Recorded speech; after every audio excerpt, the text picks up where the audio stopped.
Hello everyone, this is Yogesh Kumar Sharma, and today we will discuss the second episode of computer aided design and manufacturing. So the topic which we cover today, hardware and software requirement of CAD. CAD जो designing है, CAD designing, computer aid design, उसमें hardware और software का क्या recommendation रहती है, क्या uses रहते हैं, और हमारे लिए क्यों इतना इम्पोर्टेंट है हार्डवेयर एंड सॉफ्टवेयर। अगर हमें कैड सॉफ्टवेयर यूज करने हैं, डिजाइनिंग के सॉफ्टवेयर यूज करने हैं, तो उसके बेस के लिए हमें सॉफ्टवेयर और हार्डवेयर की जरूरत क्यों, उसके एप्लीकेशंस क्या रहेंगी, उसके एडवांटेज डिसएडवांटेज क्या है, सारी चीजें आज हम कवर करेंगे। So basically hardware and software requirements for CAD means computer aided design.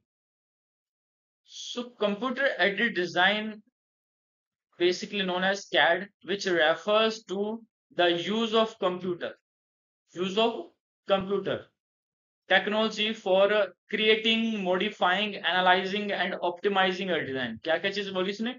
ये ऐसी टेक्नोलॉजी जो क्रिएट कर सकती है, किसी चीज को क्रिएट करना मतलब किसी चीज को बनाना, उसे मॉडिफाई करना है, पहले से बनी हुई है उसे मॉडिफिकेशन करना है तो मॉडिफाई कर सकते हैं, मॉडिफिकेशन हो रखी है उसमें कुछ एनालिसिस करनी है, कुछ नई चीज निकालनी है तो एनालाइजिंग भी की जा सकती है, और उसे ऑप्टिमाइज भी किया जा सकता है उसके बेनिफिट्स के हिसाब से, किस चीज को, डिजाइन को ले। सो फिर से पढ़ते हैं, computer design refer to the use of computer technology for creating, modifying, analysing and optimising a design, right. So CAD software allows engineer, देखो अब किस किस को अलो करता है कैड सॉफ्टवेयर, कौन कौन यूज कर सकता है सॉफ्टवेयर को? Engineers, architectures and designers to prepare both 2D। 2D means two dimensional, two dimensional mean जिसमें हमारे पास, अगर मैं एक ब्लॉक बनाऊं यहाँ पे, इस ब्लॉक में हमारे पास दो डायमेंशन है, एक डायमेंशन तो ये है, इस डायमेंशन को हम बोल देंगे लेंथ, और एक ये डायमेंशन है, इस डायमेंशन को बोल देते हैं, ये क्या है हमारे पास, हाइट। ठीक है। सो हमारे पास बेसिकली यहाँ पे दो डायरेक्शन है। So this example is the 2D।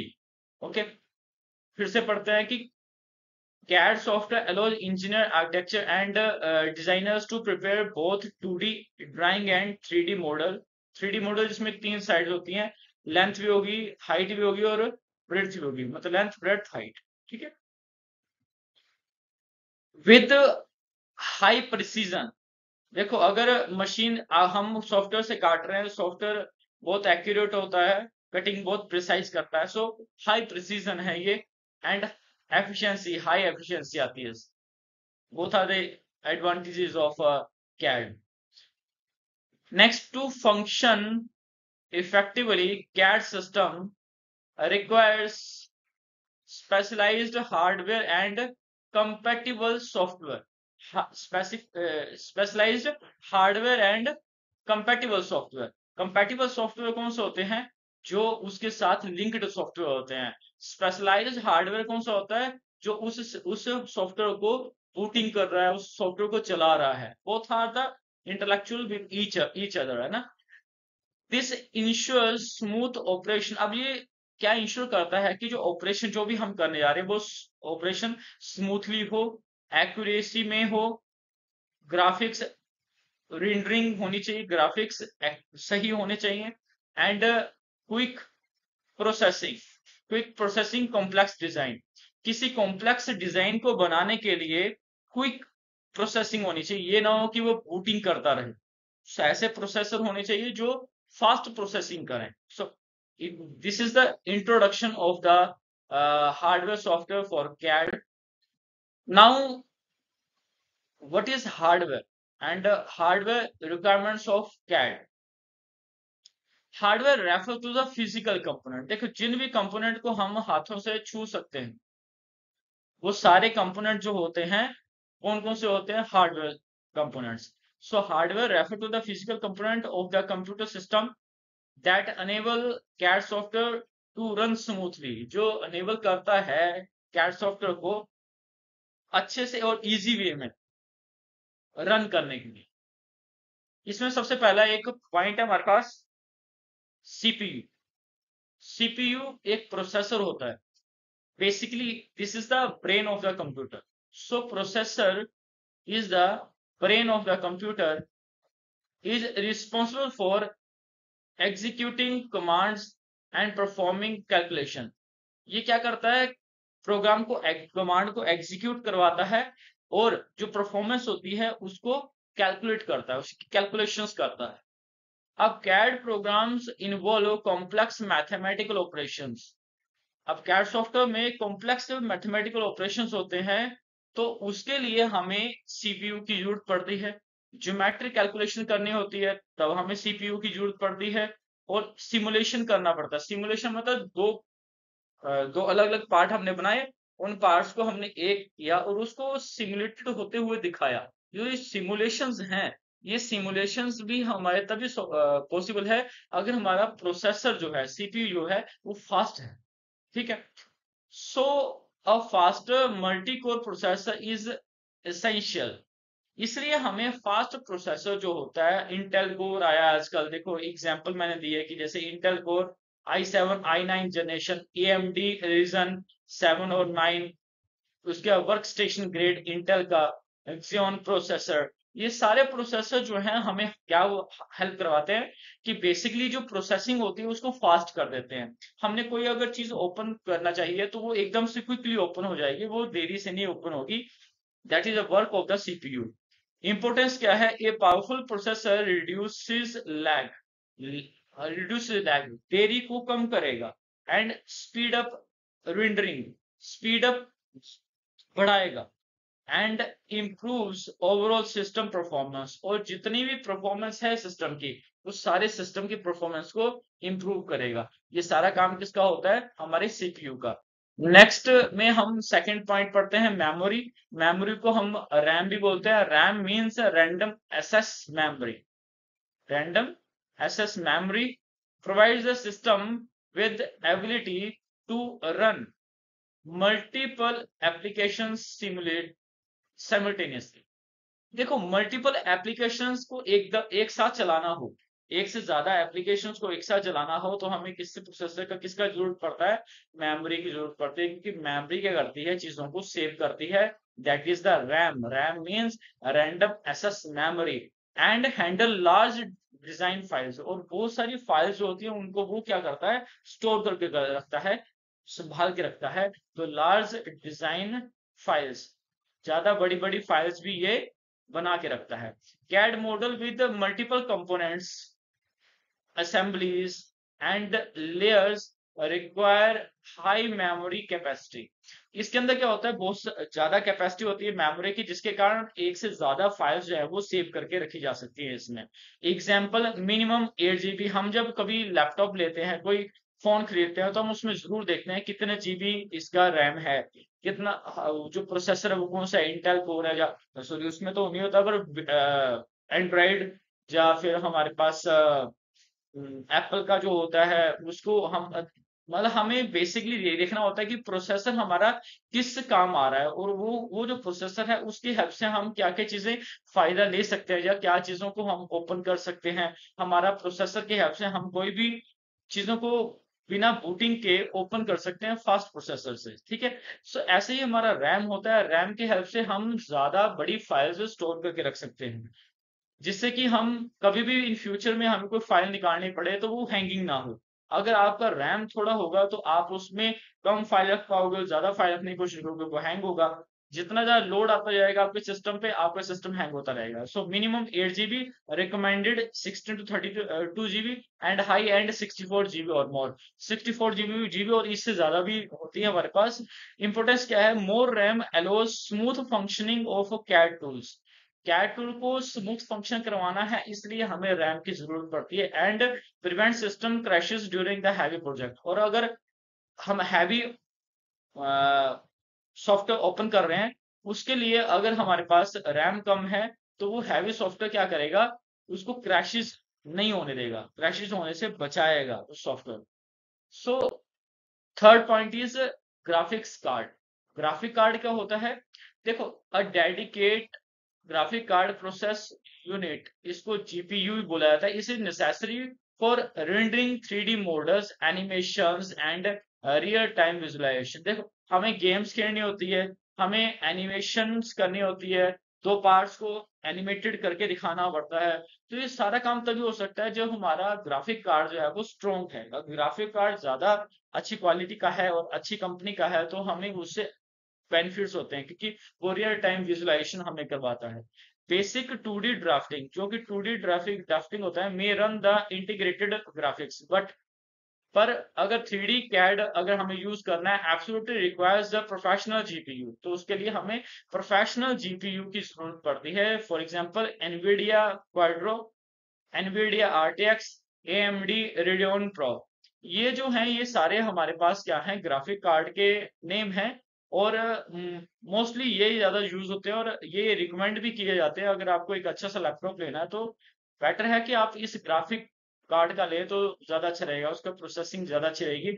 Importance क्या है इसकी, इंश्योर हाई क्वालिटी विजुअलाइजेशन। इसका काम क्या होता है, सिर्फ विजुअलाइजेशन, जो जो चीजों को दिखाती है वो बिल्कुल विजुअलाइज अच्छी करके हाई डेफिनेशंस में और रियलिस्टिक रेंडरिंग में करती है। उसे उसे दिखाने का जो तरीका है वो बेस्ट रहता है उसका।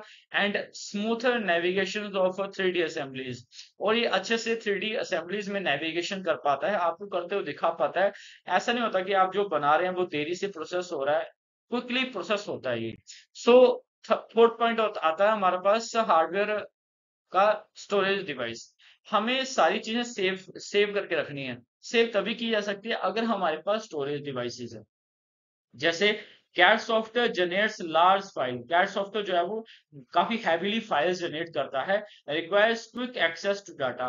क्विक एक्सेस डाटा की हेल्प से वो किसी भी बड़ी फाइल को एकदम से ओपन करने की डिमांड करता है। तो अगर हमारे पास स्टोरेज डिवाइस कम है तो उससे क्या होगा, एक्सेस भी कम, धीरे स्लो हो जाएगा, बूटिंग ज्यादा टाइम लेगा।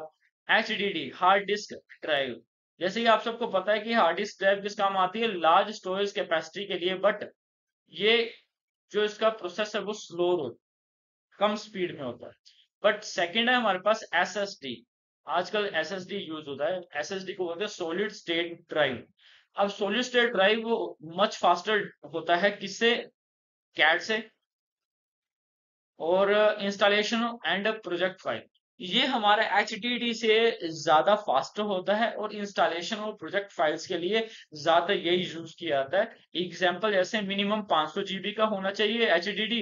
क्या रिकमेंडेड किया जाता है कि जो आपका SSD है वो 512 और 1 TB का तो होना ही चाहिए। SSD जो है इंश्योर करता है faster booting, quick file loading and smooth saving of large project. Large project को स्मूथ सेविंग करने के लिए, फाइल को जल्दी ओपन करने के लिए और बूटिंग को जल्दी फास्ट करने के लिए यूज होता है हमारे पास। मॉनिटर, अब लास्ट हमारे पास हार्डवेयर का एग्जांपल है। और इस पॉइंट पे हम समझते हैं कि मॉनिटर डिस्प्ले क्या होता है। देखो, डिस्प्ले इन द सेंस कि जिस चीज को जिसकी हेल्प से आप किसी चीज को देख पा रहे हैं, that is the monitor, that is a display. Okay, so a large high resolution monitor is required for accurate drawing and visualization, accurate drawing and visualization। आपको जो भी देखना है या जो भी बनाना है उसको देखना तो पड़ेगा, उसकी visualisation high resolution, high resolution resolution मतलब कि एचडी में होना चाहिए, एचडी। तो एचडी जब हम चीजों को देखते हैं तो वो रेजोल्यूशन हायर होता है, ठीक है। सो एग्जांपल मिनिमम 21 इंच का या फुल एचडी होना चाहिए, 1920 से लेके 1080 तक ये इसकी डिफाइनेशन है। और रिकमेंडेड किया जाता है 24 to 27 इंच विद 2K और 4K रेजोल्यूशन, 2000 से 4000 रेजोल्यूशन के बीच में रहना चाहिए, ये रिकमेंड किया जाता है, ठीक है, अगर आपको हाई रेजोल्यूशन मॉनिटर चाहिए तो।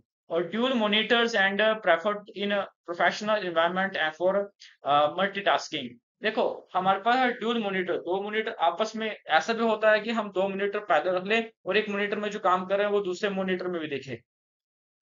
Provides better accuracy, detailing and convenience while designing. Better, हमें देखो हर चीज इसलिए परचेज की जाती है क्योंकि उस थिंग्स में हमें बेटर एक्यूरेसी मिले, डिटेलिंग उसकी ज्यादा हो, कन्वेंशनल डिजाइनिंग डिजाइनिंग ज्यादा प्यारी की गई हो, ये चीजें हमें ज्यादा अट्रैक्ट करती हैं, एक कस्टमर को ज्यादा अट्रैक्ट करती हैं। तो बेसिकली हमें हार्डवेयर में ये चीज समझने की जरूरत है कि हार्डवेयर वो होता है जिसको हम अपने हाथ से टच कर सकते हैं, और उस हर एक चीज का कुछ ना कुछ बेनिफिट्स है, उसकी एप्लीकेशंस है। और इसके बाद हम पढ़ते हैं software. Software requirement of CAD software basically refer to the programs and operating system। आपने ऐसे विंडो का नाम सुना है, ऑपरेटिंग सिस्टम का नाम सुना है। ये जो सब चीजें हैं ये क्या होती हैं, हमारे पास सॉफ्टवेयर होता है। ये हमारे इंटरनल इनबिल्ड चीजें होती हैं जो कि हमारे हार्डवेयर को कमांड देती हैं, हार्डवेयर को कोई चीज दिखाने के लिए ये डिमांड करती हैं, ये उससे रिकमेंड करती हैं। So software basically needed to run CAD applications effectively। हमें CAD सॉफ्टवेयर चलाना है। CAD सॉफ्टवेयर चलाना क्या, CAD सॉफ्टवेयर को इंस्टॉल भी करना हो तभी हमें सॉफ्टवेयर की जरूरत पड़ती है हमें बेसिकली। बिना सॉफ्टवेयर के, बिना विंडो के हम कभी भी सॉफ्टवेयर को इंस्टॉल नहीं कर सकते हैं। So what is operating system? First point is operating system, OS system भी बोलते हैं ऐसे। Most CAD to run best window. देखो, ज्यादातर हमारे पास जो कैड सॉफ्टवेयर है वो ज्यादातर यूज होते हैं 64 बिट में और विंडो 10 और 11 में। पहले 7 में भी हो जाते थे, एक्सपी में हो जाते थे, बट अभी जो है वो 10 और 11 वाली विंडो में ही वो इंस्टॉल किए जाते हैं। Software, some software is also available for Linux. Linux एक ऐसा सॉफ्टवेयर है जिसकी हेल्प से हम मल्टी सर्वर्स को हैंडल कर पाते हैं। फ्री कैड ब्लेंडर, ये हमारे लिनक्स के ही फर्दर एग्जांपल है। एंड मैक ओएस, मैकबुक जिसको बोलते हैं हम, Mac OS, Mac operating system, जैसे ऑटोकैड फॉर मैक और फ्यूजन 360। ये हमारे पास सॉफ्टवेयर है जिनकी हम हेल्प ले सकते हैं ऑपरेटिंग सिस्टम, ओएस सिस्टम के लिए। Provides a platform to run CAD application and manage resources. ये जो प्लेटफॉर्म है ये प्रोवाइड करता है कैड की एप्लीकेशंस को रन करने के लिए और जो रिसोर्सेज है उन्हें मैनेज करने के लिए। सो एग्जांपल लाइक एप्पल, है ना, मैक, उसके बाद लिनक्स ये है, हमारे पास विंडो है, आईओएस सिस्टम है। ये सारे जो सिस्टम है हमारे पास क्या है, ये ऑपरेटिंग सिस्टम है। सो ऑपरेटिंग सिस्टम के बाद हम समझते हैं CAD software main tool. CAD software क्या होता है, जैसे डिफरेंट कैड सॉफ्टवेयर आते हैं। Software are use to depending the on the field. हमें अगर 2D की ड्राफ्टिंग करनी है तो ऑटोकैड एलटी ड्राफ्ट साइट हम यूज कर सकते हैं सॉफ्टवेयर। अगर हमें 3D मैकेनिकल कैड करना हो, 3D डिजाइनिंग करनी है, तो हमें AutoCAD, SolidWork, CATIA, Creo, Siemens, NX Fusion 360 और फ्री कैड, ये सॉफ्टवेयर हम यूज कर सकते हैं। आर्किटेक्चरल कैड, अगर नक्शा वगैरह बनाना हो तो AutoCAD, architecture, Revit, ArchiCAD और स्केचअप, ये सब सॉफ्टवेयर हम यूज कर सकते हैं डिजाइनिंग के लिए। अगर हमें कोई नक्शा बनाना है किसी बिल्डिंग का, घर का, अगर किसी मॉल का। सो लास्ट है इलेक्ट्रिकल कैड। इलेक्ट्रिकल कैड में AutoCAD, electrical, EPLAN, electric plan, SolidWorks electrical, ये भी हमारे पास सॉफ्टवेयर है जिसके हेल्प से हम इलेक्ट्रिकल चीजों को ऑब्जर्व कर पाते हैं, उसकी डिजाइनिंग कर पाते हैं। These are the core application use for modelling, designing and drafting. Modelling, designing and drafting के लिए हम इस तरह के कोर एप्लीकेशंस यूज करते हैं। तो फॉर एग्जांपल जैसे कि ऑटोडेस्क हो गया, ऑटोडेस्क में ऑटोकैड, सॉलिडवर्क आ जाते हैं। ऑटोडेस्क इन्वेंटर, फिर ऑटोडेस्क रिविट, हमारे पास सॉलिड एज है, सीमेंस है, कैटिया है, सॉलिड वर्क आ गया, ड्राफ्ट साइड आ गया, एरीज कमांडर आ गया। सो ये सारे क्या है हमारे पास कैड सॉफ्टवेयर में। जब कैड सॉफ्टवेयर हम पढ़ लेते हैं तो लास्ट इसके बाद आता है हमारे पास सपोर्टिंग सॉफ्टवेयर। सपोर्टिंग सॉफ्टवेयर वो होते हैं जिनकी हेल्प से हम किसी भी सॉफ्टवेयर को इंस्टॉल कर पाते हैं। विदाउट सपोर्टिंग सॉफ्टवेयर हम किसी भी सॉफ्टवेयर को इंस्टॉल नहीं कर सकते। सो जैसे फॉर एग्जाम्पल ग्राफिक्स ड्राइव, अगर हमने ग्राफिक ड्राइवर नहीं डलवाया हुआ है तो सॉफ्टवेयर इंस्टॉल ही नहीं होगा। सो this is the example of the supporting software. Next, net framework. Net framework जो आपका इंटरनेट है उसके फ्रेमवर्क को भी आपको इसमें एमएस ऑफिस इसकी जरूरत होती है। पीडीएफ रीडर, आपको कोई चीज पढ़नी है तो पीडीएफ में पढ़नी पड़ेगी, पीडीएफ रीडर होना चाहिए आपके पास। सो जैसे एडोब रीडर होता है। सो हमें ये सब चीजें किस लिए काम आती हैं, अगर हमें कोई सॉफ्टवेयर इंस्टॉल करना है, उस सॉफ्टवेयर को इंस्टॉल करने के लिए हमें उसे सपोर्टिंग सॉफ्टवेयर भी चाहिए होते हैं। इन सब चीजों को पढ़ने के बाद हमारे पास लास्ट में आता है स्पेशलाइज्ड एड ऑन सॉफ्टवेयर। हमें इसके अलावा और भी सॉफ्टवेयर जो ऐड ऑन करने पड़ते हैं इंस्टॉलेशन के लिए, जैसे सिमुलेशन एंड एनालिसिस सॉफ्टवेयर।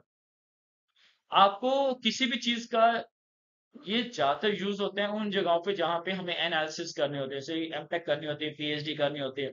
सो हमें किसी पर्टिकुलर चीज पे एनालिसिस करनी होती है तो हमें उसके लिए सॉफ्टवेयर चाहिए होते हैं, जैसे कि Ansys, Abaqus, MATLAB for stress thermal and CFD analysis. हमें अगर किसी चीज का एनालिसिस करनी है तो हमें सॉफ्टवेयर की जरूरत पड़ती है, उन सॉफ्टवेयर को बोलते हैं एनालिसिस सॉफ्टवेयर। रेंडरिंग सॉफ्टवेयर जैसे कि कीशोट, वी रे, ब्लेंडर, ये सब सॉफ्टवेयर जो हैं ये हमारे रीडिंग सॉफ्टवेयर हैं, ये द्वारा से उसे रीड करने के लिए होते हैं। कैम सॉफ्टवेयर हमारे पास कंप्यूटर एडेड मैन्युफैक्चरिंग सॉफ्टवेयर होते हैं, जैसे कि मास्टर कैम, पावर मिल, सीएनसी मशीनिंग, ये जी कोड, एम कोड, ये सब क्या है हमारे पास कैम सॉफ्टवेयर है। इनकी हेल्प से हम मैन्युफैक्चरिंग कर सकते हैं किसी पार्ट की। पीएलएम सॉफ्टवेयर, पीएलएम होता है प्रोडक्ट लाइफ साइकिल मैनेजमेंट, जैसे कि टीम सेंटर बनाना, विंड चिल करना, और for managing design data and collaboration. हमें एक से ज्यादा चीजों को कोलैबोरेट करना है या फिर डिजाइन करना है किसी डाटा के, वो हम उसके लिए यूज करते हैं कौन सा software, PLM. PLM mean product life cycle management. So आज हमने जो है वो हार्डवेयर सॉफ्टवेयर, कैड सॉफ्टवेयर में जो हमें यूज होते हैं हमने उसके बारे में पढ़ा है। और होप सो कि आपको सब ये समझ आया होगा। आप अपने नोट्स वगैरह बनाते रहें साथ साथ, और वीडियो को पॉज करके देखते रहें, जिससे कि आपको चीजें समझ में आ जाए। और इसको ज्यादा डिटेल में समझने के लिए आप बुक भी परचेज कर सकते हो। वैसे तो जितनी चीजें मैं यहाँ पे आपको बता देता हूँ वो इनफ होती हैं। आप इसको अपने समझने के बाद अपने वर्ड्स में आप लिख सकते हैं इसको। So thank you very much for attend the class. Thank you.